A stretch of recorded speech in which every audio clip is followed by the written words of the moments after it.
देखो, यदि हम तुमसे पूछें y इक्वल टू एक्स का ग्राफ कैसा होता है तो बताओ कैसा होता है। y के जैसा x है, ये y इक्वल टू एक्स है ना। यदि हमको पूछे कि y equal to x minus 1 का क्या ग्राफ होता है तो बोलो। अगर ये y इक्वल टू एक्स है और ये y equal to x minus 1 है तो दोनों का ग्राफ में क्या अंतर होगा? अंतर ये होगा सर कि यही वाला ग्राफ 1 यूनिट आगे शिफ्ट हो जाएगा। ये 0 पे 0 होगा तो इसलिए ये 0 0 से पास कर रहा है। इसमें x की जगह 1 रखोगे तो ये 0 होगा कि नहीं, 1 माइनस 1, इसलिए ये कहां से पास करेगा? 1 से पास करेगा। इसी स्लोप का रहेगा ग्राफ। इसमें भी x, जो लोग स्लोप जानते हैं, स्लोप किसको बोलते हैं? y equal to mx plus c जो फॉर्म होता है, x का जो कोफिशिएंट होता है उसको क्या बोलते हैं? इसमें भी x का कोफिशिएंट 1 और उसमें भी x का कोफिशिएंट 1, सेम स्लोप का ग्राफ है कि नहीं। तो इसलिए यही वाला ग्राफ कहां से शिफ्ट करके जाएगा? 1 से। अगर हम ऐसा ग्राफ फिर बना दे 2 से पास करने वाला, उसका क्या होगा? x माइनस 2 हो जाएगा। ये सब जानते हैं बेसिक। अगर y equal to minus x का ग्राफ कोई पूछ ले तुमसे तो ऐसा बनता है, पता है कि नहीं? ठीक है। और यदि कोई पूछ ले कि इसी माइनस एक्स का ग्राफ ऐसा हो जाए, माइनस एक्स प्लस 1, ठीक, इसका मतलब यही वाला माइनस एक्स वाला ग्राफ 1 से जाने लगेगा ऐसे, क्योंकि इसमें 1 रखोगे तो ये 0 होगा कि नहीं होगा, इसलिए ये 1 पे एक्सिस को क्रॉस करेगा। इसमें 0 रखेंगे तो 0 होगा तो इसलिए यहां से क्रॉस करेगा। अगर y equal to minus x plus 2 हो, ऐसे पॉइंट रख के बना दो। हम थोड़ा सा बता रहे हैं कि पहले ये सब बात हम किए हुए हैं, इसलिए अगर x का कोफिशिएंट सेम हो तो कुछ नहीं करना है, खाली इधर उधर ग्राफ को करना है, जगह पे चेंज कर देगा उसको। तो अपने को अभी क्या पढ़ना है? ग्राफ पढ़ना है। किसका ग्राफ पढ़ना है? Graph of y equal to sine inverse sine x। किसका ग्राफ पढ़ना है? Sine inverse sine x। ठीक है, तो लिखो मत, खाली देखो, बाद में लिखेंगे। जो साइन इनवर्स साइन x है, अभी तुम पढ़ चुके हो उसको थोड़ा सा, कि इसका वैल्यू सर x होता है, ये x हो जाता है जब x क्या होता है? माइनस π/2 से π/2 के बीच में होता है। अगर इससे आगे बढ़ता है ये x, π/2 से 3π/2 हो जाता है, तब यही x की जगह पे आंसर में क्या लेते हैं? π माइनस x। ये बात को अभी हम समझे। अब इसका ग्राफ बनाना है, एकदम धीरे धीरे बना देंगे। देखिए, अब ये साइन इनवर्स साइन y, इसका ग्राफ बनाना है। y equal to sine inverse sine x, तो इसका वैल्यू होता है x, तो y बराबर x का ग्राफ बना दो। ये y इक्वल टू x पहली बात है, तो y इक्वल टू x, लेकिन ये माइनस π/2 से π/2 के बीच, यहाँ हो गया माइनस π/2 और यहाँ हो गया प्लस π/2। तो y equal to x graph बनाते हैं हम, लेकिन माइनस π/2 से π/2 के बीच में ही बनाते हैं। समझ रहे नहीं? ये देखिए यहाँ पे ऐसे मिला दिया डॉट करके। जो x आया है वैल्यू इसका, वो तो इसी रेंज में आया, इसीलिए हम y बराबर x का ग्राफ बनाए, लेकिन कहां से कहां तक बनाए? माइनस π/2। आगे π/2 के बाद आता है पाई, देन आता है 3π/2। अब इतना इंटरवल के लिए, π/2 से 3π/2 के इंटरवल के लिए ये हो जाएगा पाई माइनस एक्स। समझ गए? तो तुम देखो 1 माइनस एक्स का ग्राफ कैसा बना है। यहाँ देखिए, ये 1 माइनस एक्स है कि नहीं? 1 माइनस एक्स का ग्राफ ऐसा बना है। कहां से पास करते हो? 1 से पास करते हो। तो पाई माइनस एक्स का ग्राफ बनेगा ऐसा, पाई से क्रॉस करते हो। ये देखिए, अब 3π/2 के नीचे तक चले जाएंगे बस। ये देखिए, समझ रहे? एक ऐसा लाइन गया, फिर ऐसा लाइन गया। ये हम कहां से कहां तक ग्राफ बना दिए? माइनस π/2 से लेकर के, और नाम भी लिख देते हैं। ये वाला लाइन का नाम है y बराबर x, ये वाला लाइन का नाम है y बराबर पाई माइनस x। बोलो बोलो, यहां तक बन गया? किसी को दिक्कत है? अब साइन x का टाइम पीरियड क्या होता है? 2π। साइन x अपने आप को, ठीक है, जैसे कभी भी साइन x पढ़े हैं तो साइन x अपने आप को, साइन 0 पे 0 होता है, 90 पे 1 होता है, 180 पे 0 होता है, 270 पे -1 होता है, फिर से 360 पे 0 होता है, और फिर अगर राउंड लगाओगे तो यही चारों मिलते रहेगा, मिलते रहेगा, मिलते रहेगा, कुछ और नहीं मिलेगा। मतलब साइन थीटा 2π के बाद 360 के बाद अपने आप को वैसा ही वैसा रिपीट करते रहता है, तो उसको बोलते हैं साइन x एक पीरियोडिक फंक्शन है विद पीरियड 2π। तो यदि ये साइन x का पीरियड 2π है, तो यही ना जो बदलेगा तो इसको भी बदल देगा, क्योंकि उसके अंदर वही है। इस टोटल का भी टाइम पीरियड क्या होगा?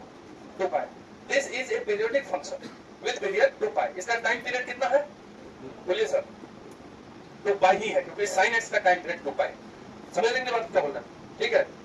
तो अगर हम sin x का इतना ग्राफ बना दिए हैं माइनस π/2 से 3π/2 के बीच में, तो ये लेंथ को काउंट करो कितना लेंथ है।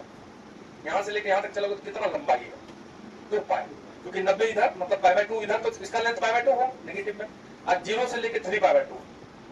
ठीक है, तो दोनों मिलाकर के कितना? 3π/2 इधर गया पॉजिटिव में, और नेगेटिव में कितना? π/2। तो 3π/2 और π/2 को जोड़ोगे तो कितना लेंथ आया? 2π। ठीक है, ये लेंथ 2π है। तो अब यही वाला ग्राफ रिपीट करते चला जाएगा। बात को समझो, एक बार ऐसा स्ट्रेट लाइन, एक बार ऐसा, अब ऐसा स्ट्रेट लाइन, ऐसा स्ट्रेट लाइन, ऐसा स्ट्रेट लाइन, ऐसा स्ट्रेट लाइन करते रहेगा ये। अच्छा बताओ ये लेंथ कितना है, ये पाई बाय 2 से 3 पाई बाय 2 का लेंथ कितना होता है? पाई नहीं होता, ये पाई बाय 2 है। अगर सर्कल में बात करोगे तो पाई बाय 2 यहाँ होता है और 3 पाई बाय 2 यहाँ होता है, तो इतना सेमी सर्कल का लेंथ कितना होता है? पाई।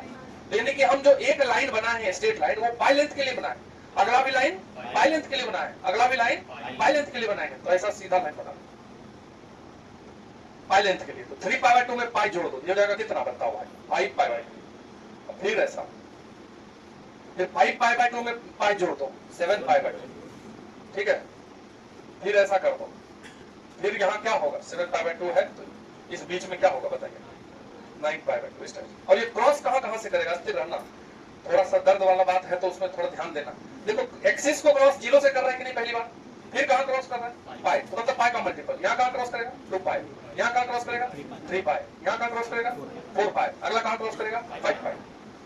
यही असली चीज है, समझने बात को। ये सब थोड़ा सा आगे की ओर चले जाते हैं, छोड़ भी सकते थे तो तुम बोलते कहा है, तो सॉल्व करना सिखा देंगे, डायरेक्ट फॉर्मूला याद करा दो। तो देखो ये जो लाइन है, ये है y इक्वल टू x, ये लाइन कितना है? जब भी ऐसा लाइन हो तो x का कोएफिशिएंट प्लस, जब भी ऐसा लाइन हो तो x का कोएफिशिएंट माइनस, फिर ऐसा लाइन है तो इसमें x का कोएफिशिएंट प्लस। इसका इक्वेशन होगा y बराबर, कहां से जा रहा? 2 पाई से, तो ये हो जाएगा x माइनस 2 पाई, क्योंकि 2 पाई से जा रहे हैं तो 2 पाई रखने पे 0 आना चाहिए। ये लाइन कहां से जा रहा है? 3 पाई से, लेकिन स्लोप नेगेटिव, क्योंकि ऐसा स्लोप, ऐसा लाइन का स्लोप नेगेटिव, यहाँ देखो नेगेटिव स्लोप, यहाँ पॉजिटिव स्लोप। इसका इक्वेशन क्या होगा? y equal to 3 pi minus x, एक बार x, अगली बार माइनस x, उसमें पाई माइनस x, फिर अगली बार plus x, x minus 2 pi, then 3 pi minus x, then इसका इक्वेशन क्या होगा? बोलो रे, x माइनस 4 पाई, अगला वाला का इक्वेशन क्या होगा? 5 पाई माइनस x। समझ गए? एक बार इसको बनाइए, ये सब लाइन का नाम लिखना बहुत जरूरी है। इस ग्राफ को बनाने से क्या फायदा होगा? क्या फायदा होगा? अरे तुम इस पूछो ना, क्या फायदा? जब हम ये फॉर्मूला याद कर ही लिए थे, काहे के लिए पढ़े?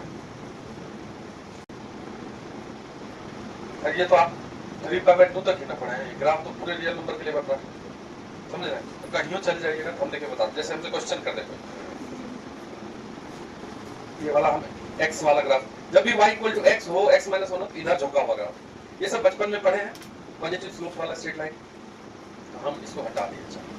अब हम क्वेश्चन कर दिए कि बताइए साइन इनवर्स साइन 8 का कितना मान होगा? ठीक है, क्या क्वेश्चन कर दिए? साइन इनवर्स साइन 8 का 8। अब हम देखेंगे कि 8 3 पाई का वैल्यू कितना होता है, अंदाज लगाओ, 9 पॉइंट समथिंग 3 into पाई। देखो ये जो 8 है, 8 साइन इनवर्स साइन 8 का वैल्यू तुम ये देखो, ये जो 3 पाई है, ये है 3 into 3.14 पाई का वैल्यू, तो 9 के जगह आसपास है कि नहीं है? यानी इधर देखिए, ये 9 के जगह पे आसपास है, और ये जो 5 पाई बाय 2 है, तो पाई बाय 2 को तुम बोलोगे 1.5 समथिंग, ये 7.5 से प्लस है कि नहीं? भाई समझ रहे हैं? 15 गुना 5 75, 7.5, तो ये है 7.5 के पास, ये है 9 पाई, इसी के बीच में कहीं 8 आएगा यहाँ पे। तो 8 तुम देखोगे किस लाइन के सामने आ रहा है? इस लाइन के सामने आ रहा है, तो 8 जैसे ही आ गया तो इसका आंसर होगा 3 पाई माइनस x, आंसर होगा 3 पाई माइनस 8। बात समझ रहे हैं? x का वैल्यू 8 है, जब x इस रेंज में है 5 पाई बाय 2 से 7 पाई बाय 2 के बीच में, तो यानी कि इस लाइन पे है, तो इस लाइन का आंसर कितना है? y बराबर 3 पाई माइनस x। बात समझ रहे हैं? समझ रहे? मतलब ये ग्राफ किसका है बताओ? ये ग्राफ किसका बनाए हो तुम? साइन इनवर्स साइन x का। और हम इस ग्राफ से ये सीखे हैं कि इसका वैल्यू यदि x 5 पाई बाय 2 से 7 पाई बाय 2 के बीच में है, यदि x इस 5 पाई बाय 2 से 7 पाई बाय 2 के बीच में है, यहाँ तक, इस कॉर्नर से लेके यहाँ, तो इसका ये जो y है, y बराबर 3 पाई माइनस x आया है, तो साइन इनवर्स साइन x का वैल्यू होगा 3 pi minus x if x belongs to this interval. बात समझ रहे? तो ये ग्राफ से देख के थोड़ा पहली बार में अगर नहीं आया तो दोबारा बताएंगे, कोई हड़बड़ी नहीं है, एकदम आज ये सब कुछ सीख है।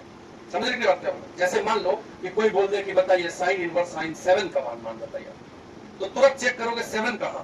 तो जब ये 7.5 के पास था तो 7 इससे पहले ही होगा, यानी कि इस लाइन पे 7 होगा, क्योंकि 2 बाई 6 पॉइंट समथिंग होगा, इसके बीच में 7 कहीं, तो इस लाइन का आंसर क्या है बताओ? तो 7 का होगा 7 माइनस 2 पाई, x की जगह 7 है, x माइनस 2 पाई। बात समझ रहे हैं? अस्थिर से समझे कि नहीं? थोड़ा दर्द को बार बार करना पड़ेगा, तब जाके ये दोनों लिखिए, ये लिखिए, मतलब अपने आप। अब हम तुमको होमवर्क देंगे, इसको बनाओगे। देखिए तुमको बनाना है अपने मन से sign inverse sign 1, sign inverse sign 2, sign inverse sign 3, sign inverse sign 4 का वैल्यू, सबका वैल्यू लिखना, sign inverse sign 5, sign inverse sign 6, sign inverse sign 7, sign inverse sign 8, ठीक है। फिर आ गया sign inverse sign 9, sign inverse sign 10, ठीक है। Sine inverse sign 15, sign inverse sign 18। चलो इस सब का वैल्यू लिखना है खुद से, इसी ग्राफ को देख कहां कहां लाई कर रहा हूं।